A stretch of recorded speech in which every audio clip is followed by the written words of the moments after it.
အားလုံးမင်္ဂလာပါတနေ့တာကိုဒေါသဖြစ်ပြီးဖြတ်တန်းခဲ့ရတဲ့သူတွေ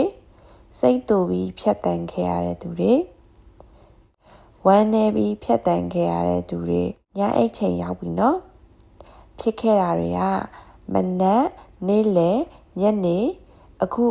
အိတ်ခဏီမှဖြစ်သွားတာမျိုးလည်းဖြစ်မဲ့ပေါ့နော်အဲ့ဒါတွေကဖြစ်ပြီးသွားပြီမို့ဘာမှပြန်လုပ်လို့မရတော့ပါဘူးအဲ့တော့မနှက်ပြန်ဒီမတည်သွားပဲနဲ့အဲ့ဟိုကအိတ်ကြရအောင်နော်စိတ်ကလေးငြိမ်ဖို့အသက်ရှူလေးခြင်းကန်လေးနဲ့အိတ်ဆက်ကြမယ်နော်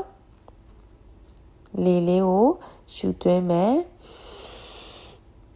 လေလေးကိုရှူထုတ်မယ်ရှူသွင်းမယ်ရှူထုတ်မယ်ရှူသွင်းမယ်ရှူထုတ်မယ်အတွေးတွေကိုလေရှူလေထုတ်မှာပဲထားပေးနော်ရှူသွင်းမယ်ရှူထုတ်မယ်ရှူသွင်းမယ်ရှူထုတ်မယ်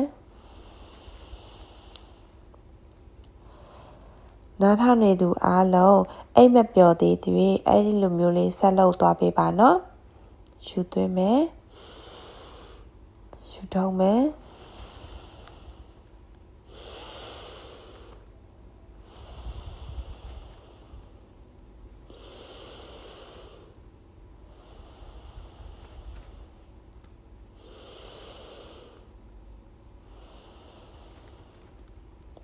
တဖြည်းဖြည်းစိတ်ကလေးအဆင်ပြေလာပြီအဲ့ရေဝ